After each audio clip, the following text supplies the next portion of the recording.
6. 역사의 의미는 역사를 초월한 신앙적인 것에 있다.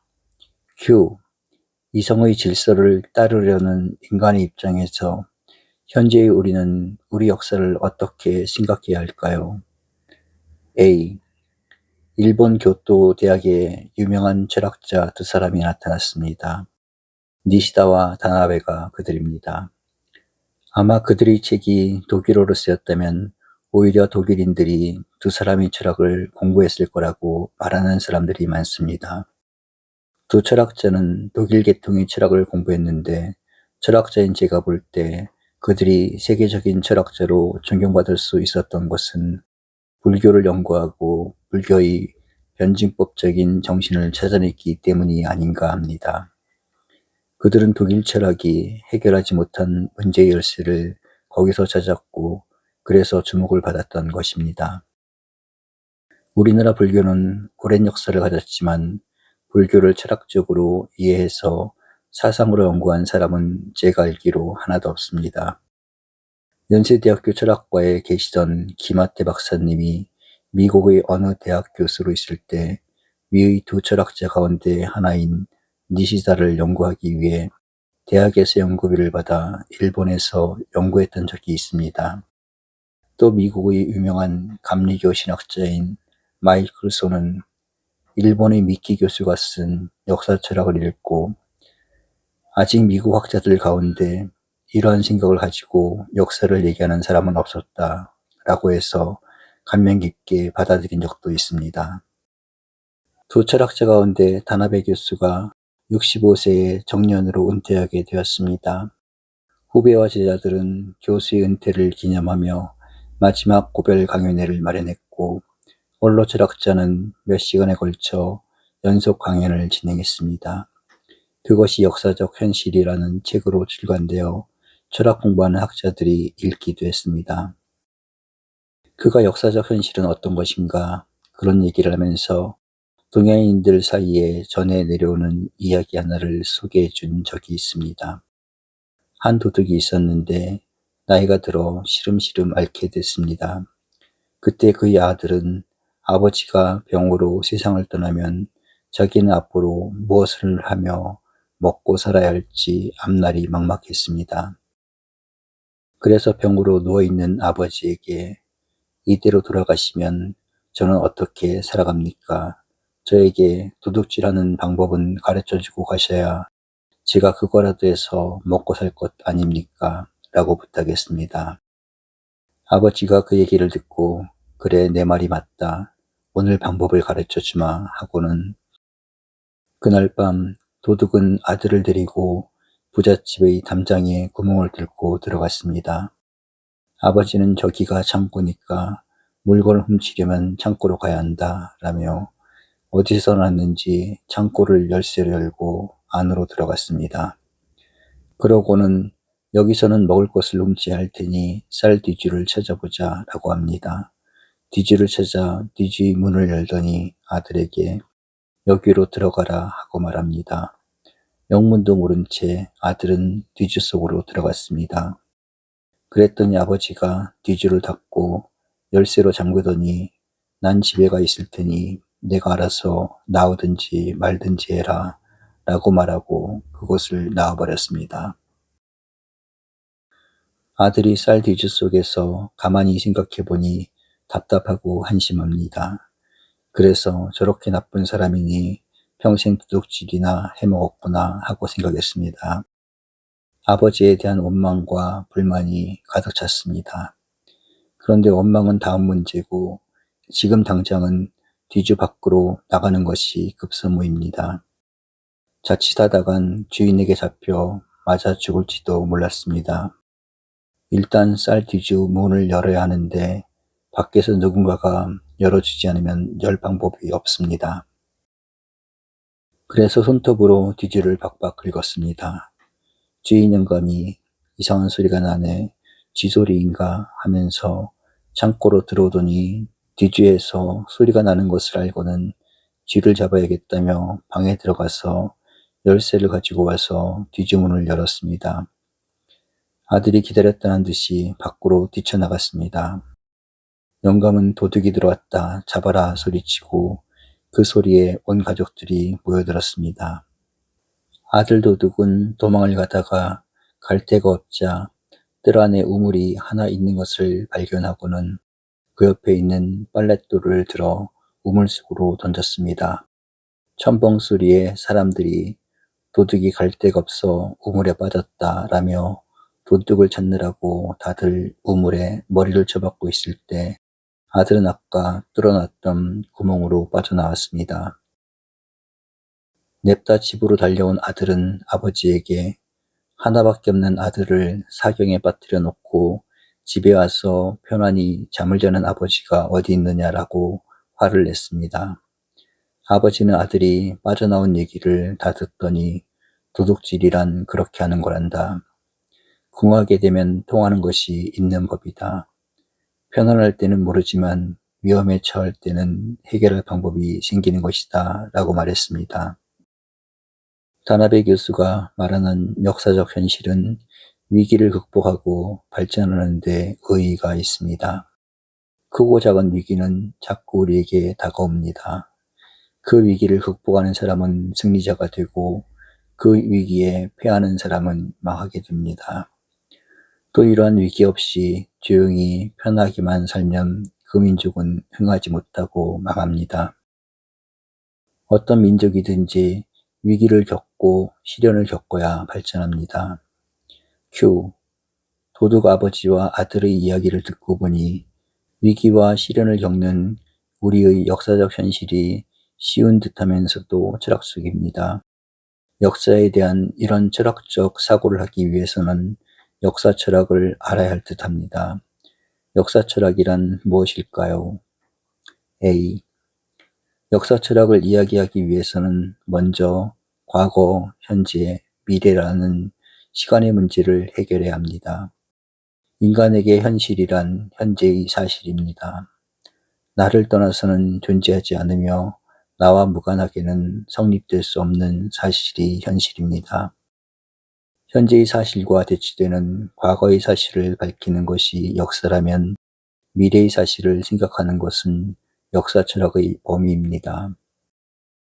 그래서 역사는 사실을 밝히며 그 사실의 역사성을 고찰하면 되지만 역사 철학은 역사의 의미와 가치, 그 근원적 원리와 전체적인 견해를 얻고자 노력하는 것입니다.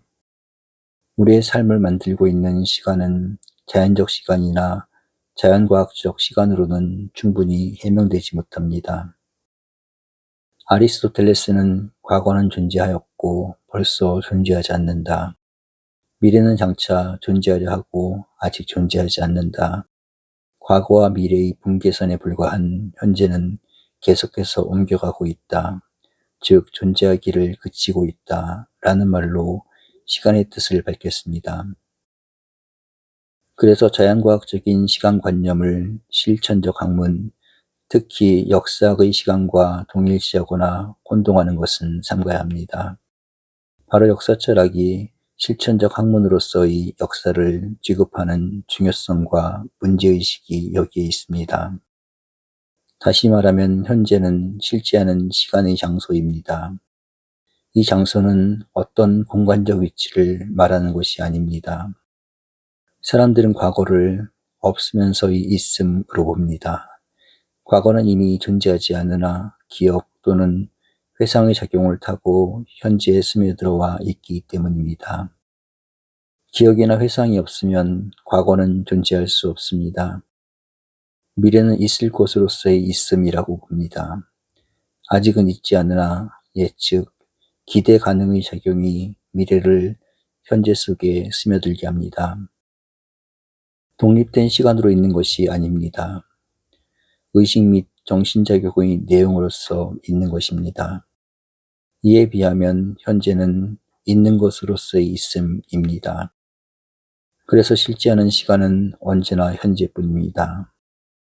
나의 삶이 지속되는 동안은 나의 시간으로서의 현재는 사라지지 않습니다. 이렇게 본다면 현재는 실제하는 시간이면서 모든 내용과 의미를 소유하는 시간입니다.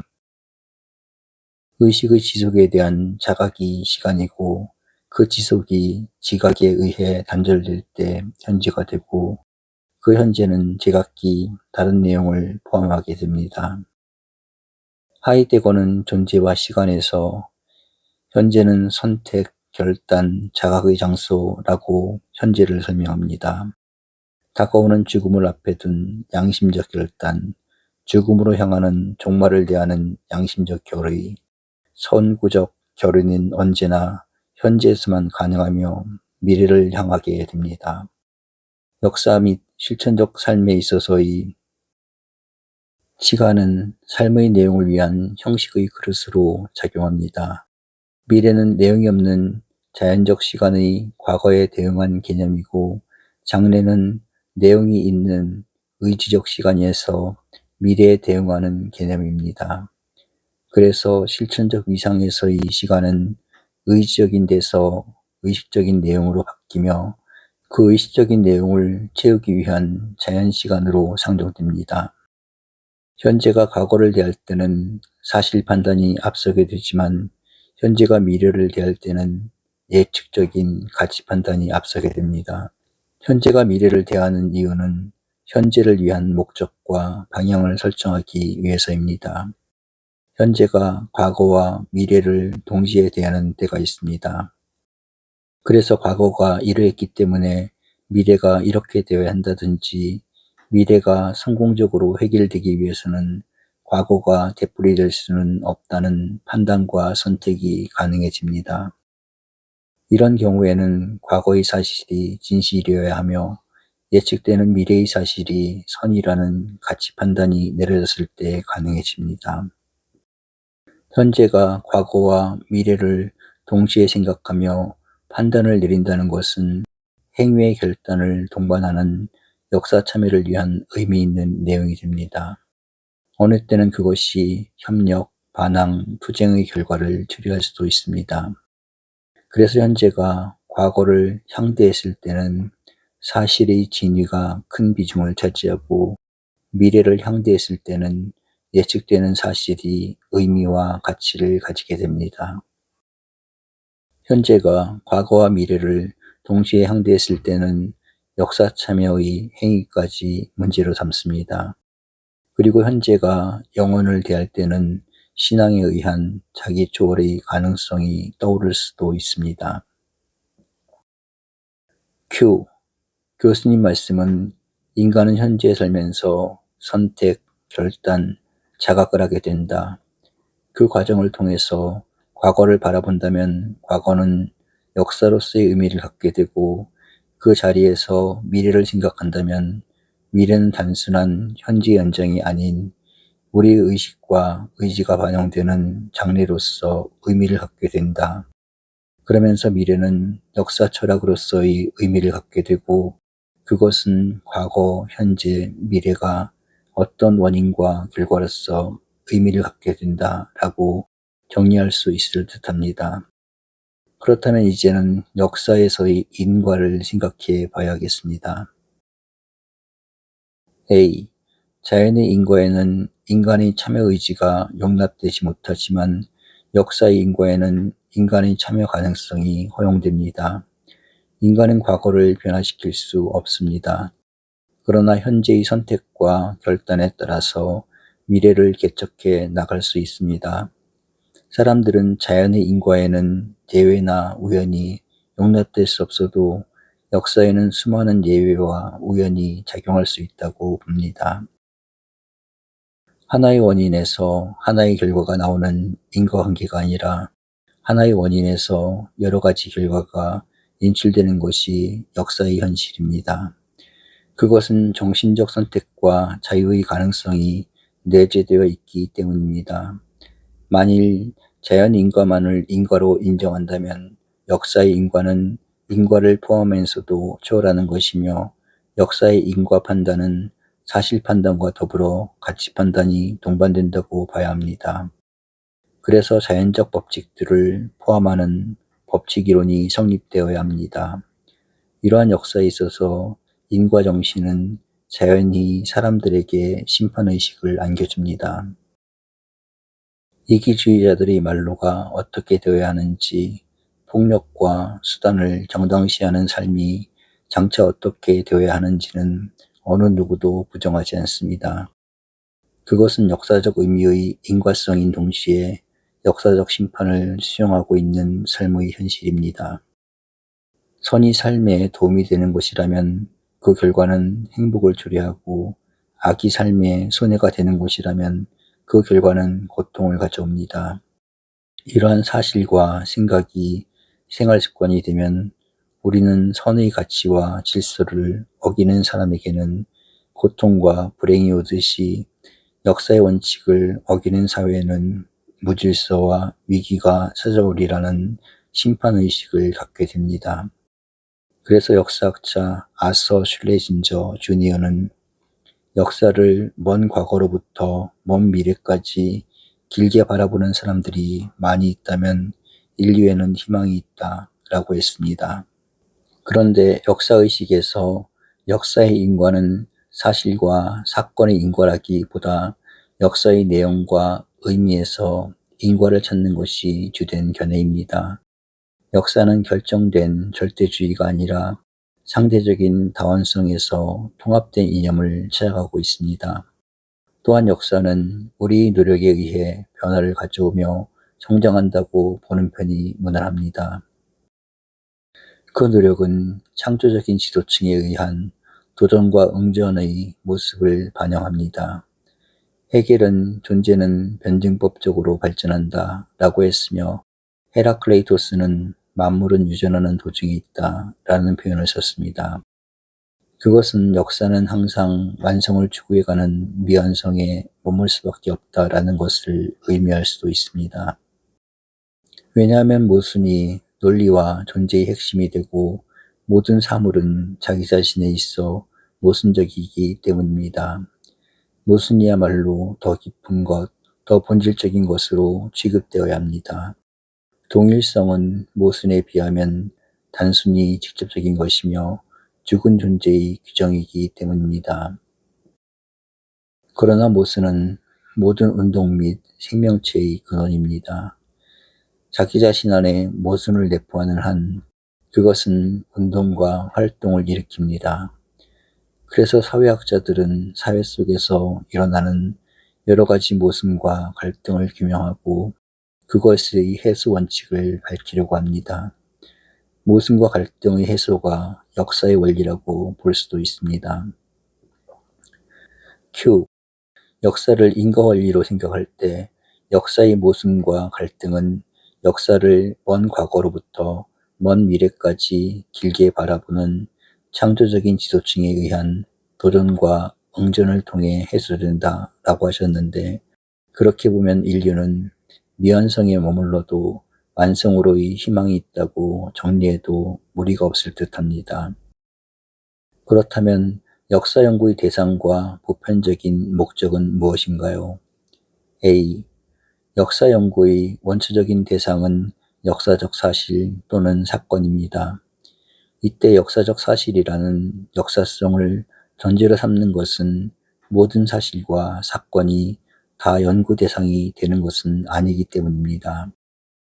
역사적 의미가 있다고 인정되는 사실과 사건만이 연구 대상이 됩니다. 같은 사건이라도 거기에 역사적 의미가 부여되지 않으면 그것을 연구 대상으로 삼지 않습니다. 그리고 사실은 과거의 객관성이 생명입니다. 그러나 의미는 현재에 있어 계속 재해석되고 있습니다. 대개의 경우 역사학자들은 시간의 연결적 성격을 무시합니다. 과거의 객관적 사실을 취급하면 되는 까닭이기 때문입니다. 그러나 역사 철학자들은 과거와 더불어 현재의 의미 해석을 필수적으로 여깁니다. 역사는 정지되어 죽은 박물관의 전시를 위해서만 존재할 수는 없습니다. 역사 연구의 출발점은 역사적 사실과 사건을 있었던 그대로 정확히 아는 것입니다. 역사는 과거에 있었던 사실과 사건을 있었던 그대로 파악하고 서술해야 하며, 그 사실에 입각한 진실이 처음 과제가 됩니다. 그리고 역사적 사실과 사건을 일으키는 인간의 행위는 반드시 어떤 내용이 내재합니다. 그 내용을 객관적으로 표현했을 때 우리는 그것을 넓게 그 사실의 의미라고 부릅니다. 그러므로 그 의미는 역사적 사실의 다양성보다 더 복합적입니다. 그것은 의미를 잡거나 부여하는 사람의 주관적 해석이 추가되기 때문입니다. 그리고 실제로 역사가들은 사실과 사건 자체가 필요하기 때문에 연구하는 것이 아니라 그 사실과 사건의 내용으로서의 의미를 밝히기 위해 그것을 요구하는 것입니다. 역사적 사실의 의미는 크게 대내적인 것과 대외적인 것으로 구분할 수 있습니다. 역사적 사실의 대내적인 의미의 핵심은 역사적 행위를 일으키는 사람들의 공통된 동기와 목적의식에서 나타납니다. 그래서 역사 철학자의 관심을 끄는 것은 역사적 사건에 동참하는 사람들의 동기와 목적입니다.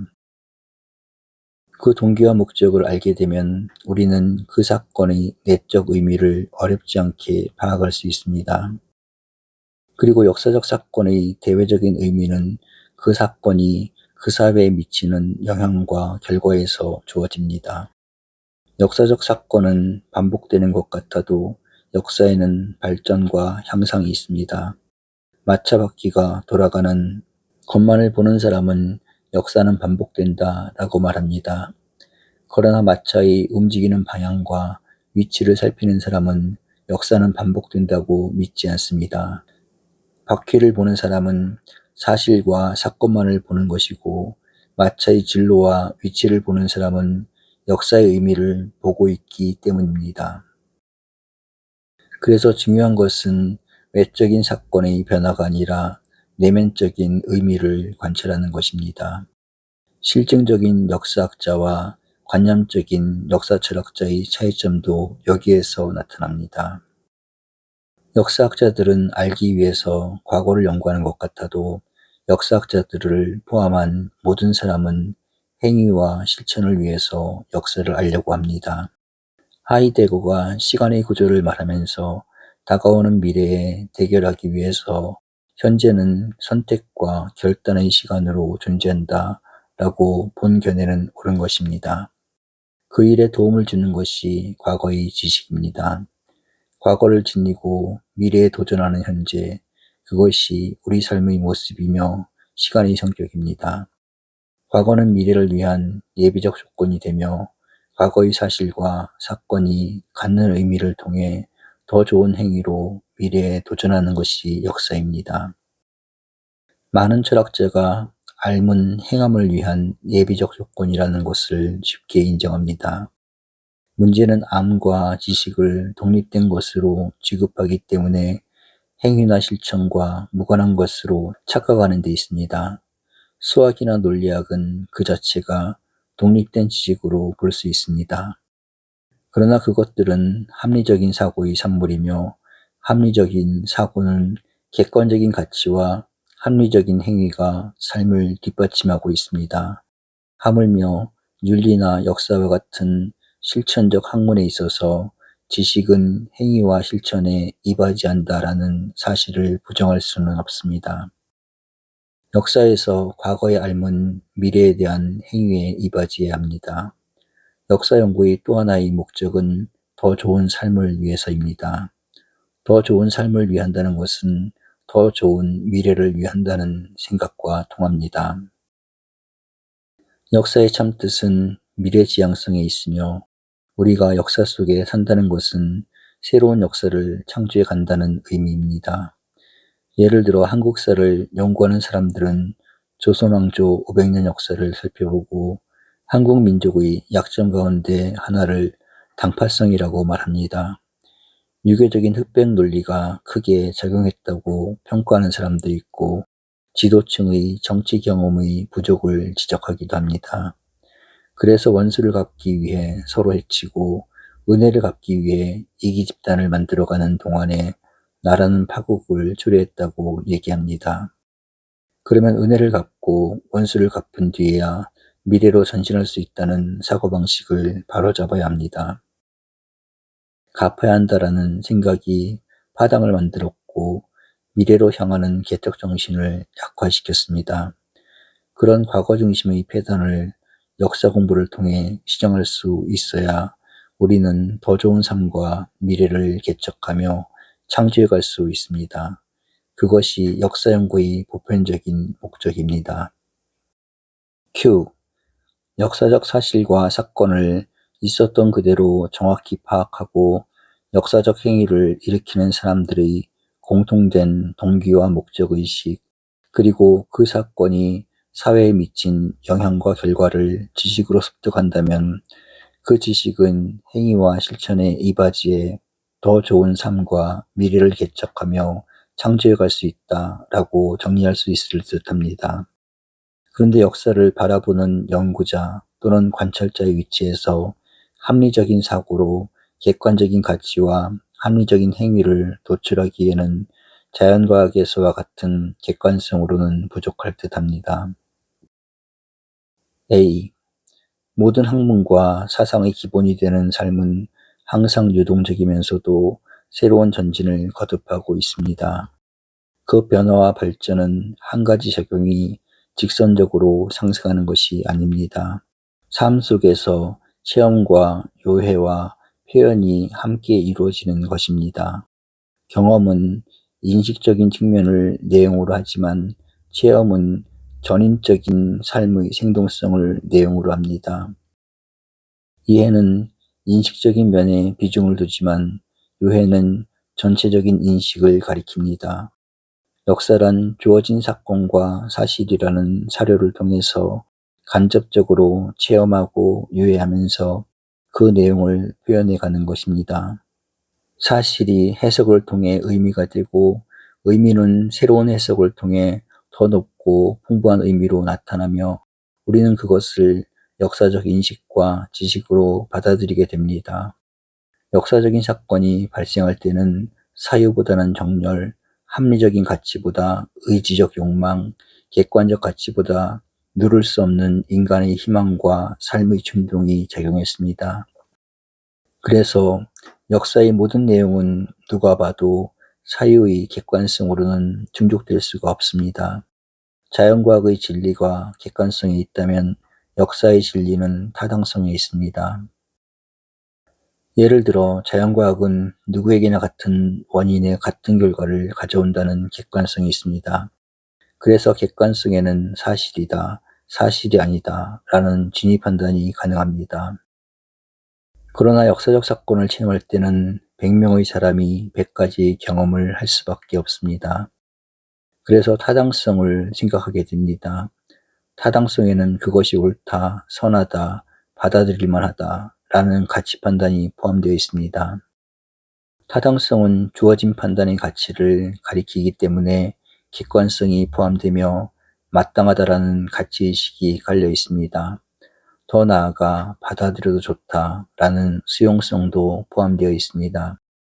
물론 100명이 100가지 경험을 하는 동안에 어떤 공통된 동일성은 유지됩니다. 이것을 선험성이라고 합니다. 공인되는 내용과 의미의 동질성 때문에 역사 인식이 가능해집니다. 역사적 경험은 선험성과 공존함으로써 그 내용의 타당성을 갖게 됩니다. 이렇게 어떤 역사적 사건에 대해 타당성을 말하는 것은 인식의 기능이나 작용보다 인식의 가치성을 포함하기 때문입니다. 그래서 역사적 인식의 객관성은 역사 인식과 해석의 타당성으로 대신할 수 있으며 그것이 역사가 이루어지는 현주소입니다. 그래서 타당성은 객관성과 실용성의 중간에 위치할 수 있어도 그것들과는 독립되며 실용적 가치보다는 객관적 가치에 더 접근하려는 것이 역사학의 본질입니다. 객관성으로 가는 노력의 한계를 자각했기 때문에 타당성을 논하는 것이며 역사적 회의주의로부터 스스로를 구출하기 위해서는 타당성의 위상이 요청될 수밖에 없습니다. 역사학자들이 타당성을 인식이 수용할 수 있는 가치의 대명사로 인정한다면 윤리학자들은 실천적 가치를 긍정하기 때문에 당위성을 문제 삼습니다. 그래서 칸은 역사란 무엇인가? 라는 저서에서 역사와 과학과 윤리 문제를 결부시키고 있습니다. 과학성을 떠난 역사학은 존재하지 않으며 윤리성을 배제한 역사 해석은 실제로는 불가능하기 때문에 역사와 더불어 과학과 윤리의 상관성 및 공존성을 암시해주고 있습니다. 그리고 칸은 역사는 과거와 현재의 끊임없는 대화라고 했습니다. 그런데 현재 사회는 공간성을 갖고 눈에 나타나 보이지만 과거 역사는 생각하는 사람에게만 찾아지게 됩니다. Q. 역사란 주어진 사건과 사실이라는 사료를 통해서 간접적으로 체험하고 요해하면서 그 내용을 표현해가는 것이다. 그래서 역사는 타당성으로 생각하는 사람에게만 찾아지게 된다. 라고 역사를 바라보는 우리의 위치를 정리할 수 있을 듯합니다. 그렇다면 역사를 생각하고 움직여온 사람은 누구였습니까? A. 어느 때는 역사를 긍정의 방향으로 도약시키는 위인이 지도자로 나타나기도 합니다. 역사가 움직이는 표면만을 살피면 위대한 개인이 군중을 이끌어가는 것 같아도 실제로는 그 군중들의 기본적인 욕구와 희망을 대표하는 영웅이나 위인이 역사를 움직이게 됩니다. 그래서 군중의 욕구와 기대에 어긋나는 영웅이나 위인은 존재할 수 없습니다. 그 개인의 지도력과 통솔력이 강해질 때 우리는 영도자라는 말로 그의 탁월성을 인정하기도 합니다. 이렇게 역사를 움직이며 이끌어간 개인들은 역사적 인물로 남고 선각자, 선구자라고도 불립니다. 어느 때는 지배자가 국민을 억압하며 자신의 세력을 유지하고 확장하려는 탓에 국민의 불만과 반감을 증폭시킵니다. 그것이 역사적 사건의 하나인 혁명의 원인을 제공합니다.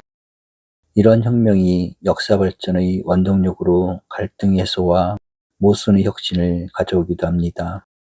마르크스주의자들은 모순과 혁명의 원리를 신봉하고 있기 때문에 혁명이라는 큰 역사적 사건을 내세우기를 좋아하지만 민주주의는 갈등 해소와 개선을 유지해왔기 때문에 파괴가 적은 안전한 성장을 유지했습니다. 그래서 한 사람이 지배자와 지도자 중 어떤 성격을 띠는가에 따라 역사적 사건의 내용이 달라질 수 있습니다. 지배자가 있는 사회에는 변혁과 혁명의 가능성이 내재하고 있으나 지도자가 있는 사회는 혁명의 원인이 약화되는 것이 보통입니다. 민주주의 사회란 국민이 지도자를 법에 의해 원하는 대로 교체할 수 있어서 지배자가 되는 것을 방지하는 사회입니다. 창의적 이념을 창출해내는 사람들이 지도자로 윗자리를 차지하며 그 상위층은 계속 국민의 요청과 권리 행사에 따라 바뀌게 됩니다. 그래서 사회 안정을 도모하게 됩니다. 역사의 걸림돌은 지도자나 지도층에 속하는 사람들이 지배자나 지배층으로 굳어지는 데 있으며 선의의 발전을 거부하거나 국익을 빙자한 권력이 국민을 억압하는 데에서 비롯됩니다. 자유를 바라고 사랑하는 민중은 억압을 용납하지 않으며 지성을 갖춘 국민은 계속적인 개선과 개혁을 유망하지 않을 수 없습니다. 그것이 좌절되거나 거부당할 때 역사는 모순의 소용돌이를 겪어야 하며 심하면 혁명과 역사의 단절을 초래하기도 합니다. 이제는 지배자의 시대가 종말을 고하고 지도자의 시대로 발전하고 어리석은 군중이나 역사적 판단을 내리지 못하는 군중이 역사에 참여하는 민중으로 성장함으로써 역사 무대에서 개인과 민중의 소망스러운 관계가 성취되기를 바랍니다. 그래서 소수 지도자의 역사 이념과 민중의 역사 의식이 동일한 역사 가치로 승화될 수 있기를 원합니다. 인류 역사적 사건에서 내용과 의미를 만드는 것은 역사에 참여하고 있는 인간들의 욕망, 주장, 의지, 희망 등입니다. 이것을 바탕으로 인간의 선택과 행위가 역사의 원인을 만드는 것입니다. 이처럼 역사에 참여하는 개인이나 대중의 의지가 없다면 어떤 역사적 사건도 탄생하지 못합니다. 그래서 역사적 사건의 원인을 탐색한다는 것은 그 사건에 참여해서 느꼈던 공감과 체험을 과거에 비추어 구상해 보는 것입니다. 현재를 과거의 내용으로 견주어 보는 것입니다. 이렇게 생긴 역사의식 속에는 언제나 가치의식이 걸려 있습니다. 인간적 삶의 가치관이 역사와 더불어 공존할 때는 반드시 그 속에 윤리적 가치가 내재하며 공존합니다. 윤리적 가치를 평범하게 선악의 가치라고 부를 수 있습니다. 역사에서의 인과관계는 악을 멀리하고 선을 택하려는 노력과 과정에서 찾아야 합니다. 선한 행위에서 소망스러운 결과가 나오고 악한 행위에서 고통과 불행의 결과가 나오기 때문에 인과의 실질적인 내용은 윤리의식과 관련되어 있습니다. 역사의 기본 방향도 악을 버리고 선을 택하라는 가치의식을 등지고는 성립될 수 없습니다. 우리의 역사적인 선택과 행위가 잘못되었을 때나 옳고 정당했을 때나 각각 그에 따르는 결과를 초래하게 되며 그렇게 각각에 해당하는 결과가 뒤따른다는 사고는 인간 모두가 갖고 있는 윤리적이면서도 역사적인 기본관념입니다. 예를 들어 마르크스는 이데올로기라는 정신적 독단성 속에 모든 개인을 집단과 조직으로 옹집시켰습니다. 개인이 없는 조직, 개성을 무시한 집단, 하나의 사상으로 굳어진 사회를 원했습니다. 이에 항거하여 개체의 가치와 자아의 생명력을 끝까지 고양시킨 니체나 키르케고르 같은 사상가가 등장하게 됩니다. 그래서 구속이 아닌 자유, 집단이 아닌 개인, 체제가 아닌 자아로서의 창조력과 주체성을 강하게 창출해냈습니다. 그 결과가 20세기 초반까지 지배한 실존적 정신으로 나타났습니다. 이것은 악을 멀리하고 선을 택하려는 노력의 과정이었습니다. 인간은 역사의 비탈길을 개척해 전진할 수도 있지만 어느 때는 역사의 벼랑길로 굴러떨어질 수도 있습니다. 언제나 가능성을 확대시켜 가는 불완전에 머물며 완성을 향해 달리면서도 미완성에 머무는 것이 인간입니다. 하지만 삶의 가치를 추구하며 자유를 향유하려는 인간의 본성이 삶의 완성을 지향하게 되며 그것이 모든 역사의 원동력이 됩니다. 역사의 진보는 그 의미와 가치가 인간성을 더 풍부히 하고 완성시킬 때 가능합니다. 그래서 랑케는 도덕적 활력이 역사평가의 기준이 된다 라고 했으며 니부어는 역사의 의미는 역사를 초월한 신앙적인 것에 있다 라고 했습니다. Q. 역사에 참여한 사람들이 욕망, 주장, 의지, 희망을 잘 파악해 그에 따른 갈등을 해소하고 혁신을 일으키는 지도자라면 인간성을 더 풍부히 해주고 완성시켜 줄 수 있을 듯합니다. 그런데 니부어의 역사의 의미는 역사를 초월한 신앙적인 것에 있다라는 표현은 설명이 필요할 듯합니다. A. 종교신앙이 이성적 수준을 넘어서 사회에 대한 도덕적 결실을 가져오지 못한다면 국가 간의 역사적 갈등 못지않게 종교 간의 모순을 극복할 길이 없을 것입니다. 이성적 수준이란 종교가 미진이 되거나 폐쇄적 가치관에 빠지지 않는다는 뜻입니다. 도덕적 결실이란 누구도 종교적 신앙을 반대하지 않는 공감과 도덕성을 갖춘다는 뜻입니다.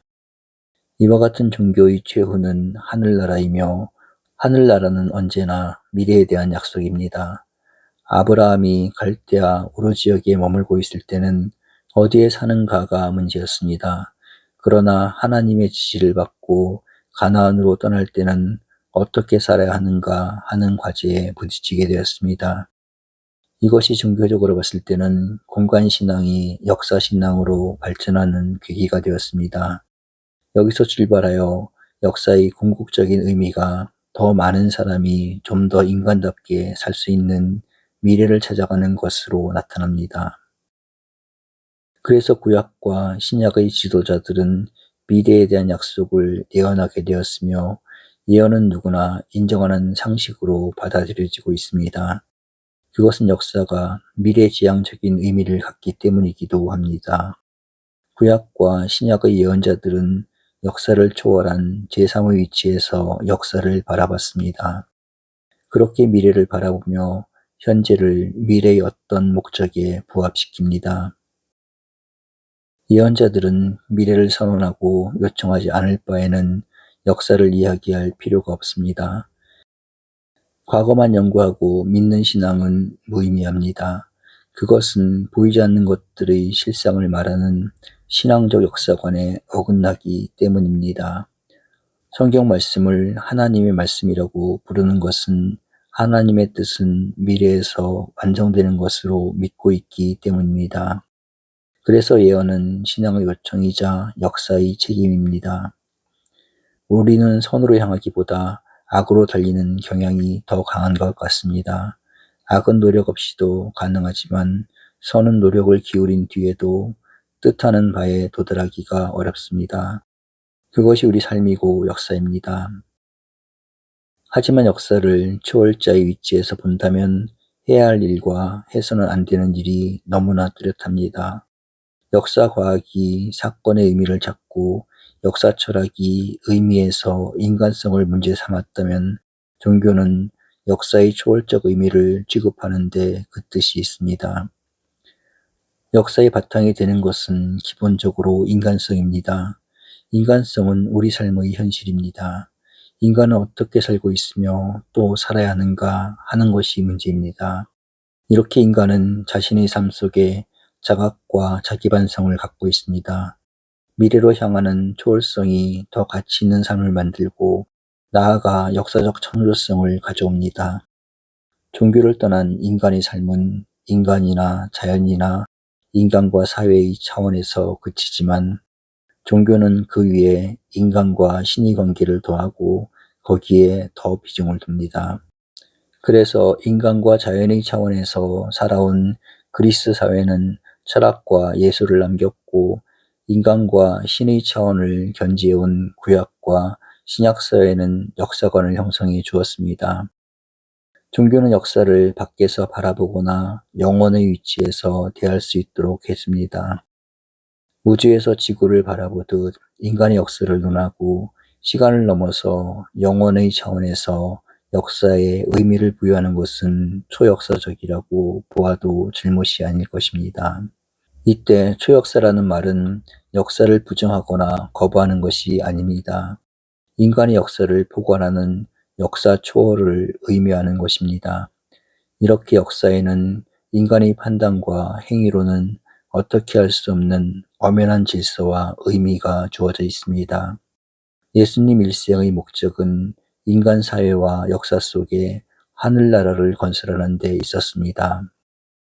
세상의 역사는 정치와 권력, 경제와 배금주의, 과학과 기술의 문제로 가득 차 있습니다. 그것이 역사라는 무대의 주역을 이루어온 것이 사실입니다. 그러나 기독교는 그 모든 것이 인간 삶의 편의를 위한 수단일 뿐 그 자체가 목적일 수도 없으며 되어서도 안 된다고 가르칩니다.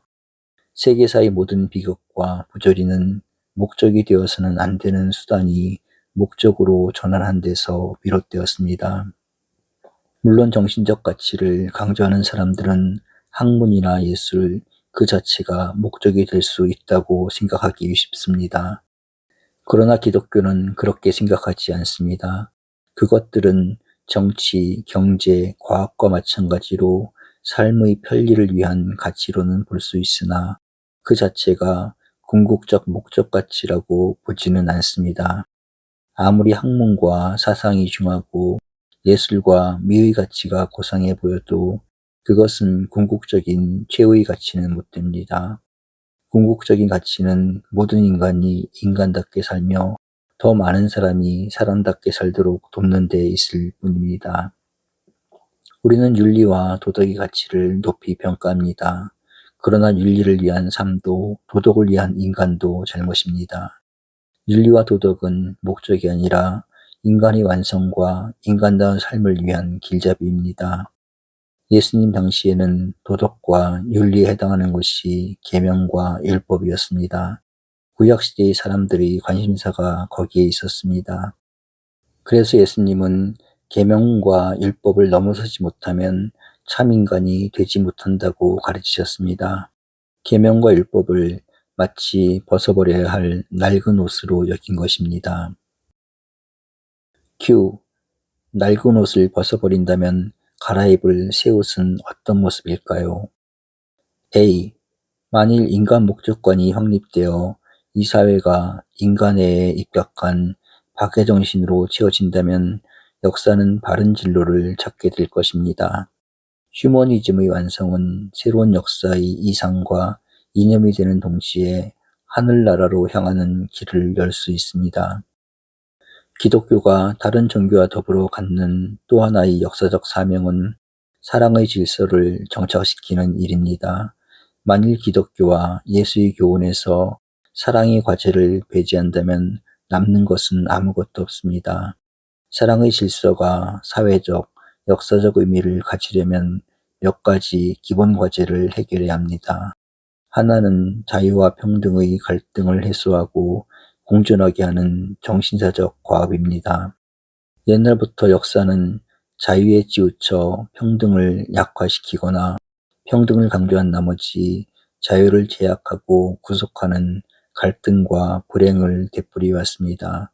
사회와 역사의 발전을 앞세우는 사람도 같은 문제로 고민했습니다. 자유를 위해 전쟁이 발발했고 평등을 위해 혁명이 일어났으며 앞으로도 대립과 갈등은 계속될 것입니다. 기독교는 이 문제에 관하여 박애정신과 사랑의 질서를 강조합니다. 그래서 사랑이라는 나무에는 자유와 평등의 열매가 공존하며 사랑의 질서가 정착된 사회에서는 자유와 평등을 위한 투쟁이 사라질 것이라고 주장해 왔습니다. 그것은 이론상의 문제로 끝나지 않습니다.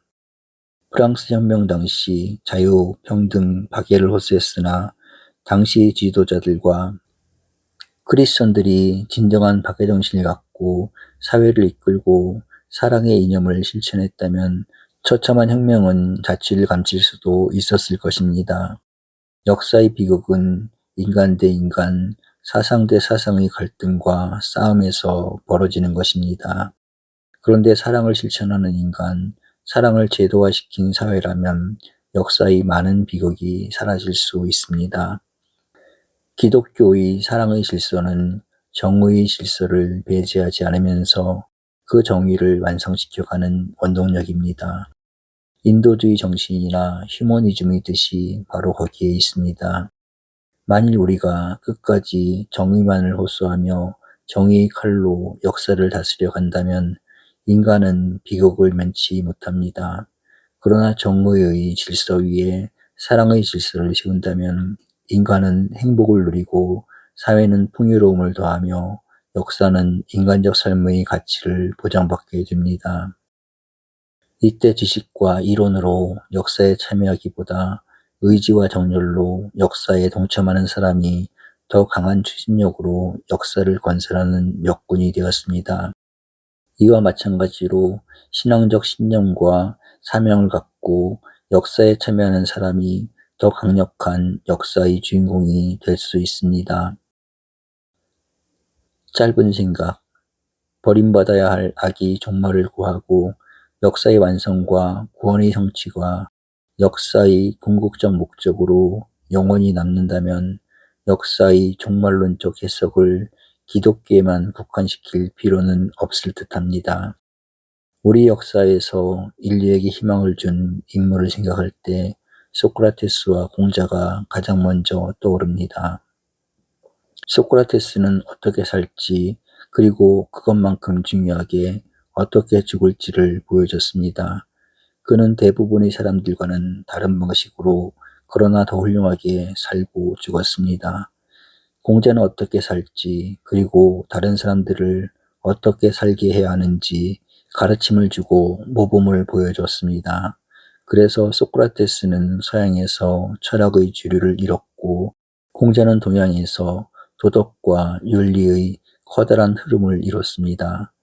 철학과 도덕과 윤리를 아우르고 자유와 평등의 정의를 안을 수 있는 예수 그리스도의 사랑은 하늘나라의 건설로 이루어지는 역사의 완성과 구원의 성취가 됩니다. 모든 인류가 사랑으로 구원을 얻기를 기도합니다. 아멘.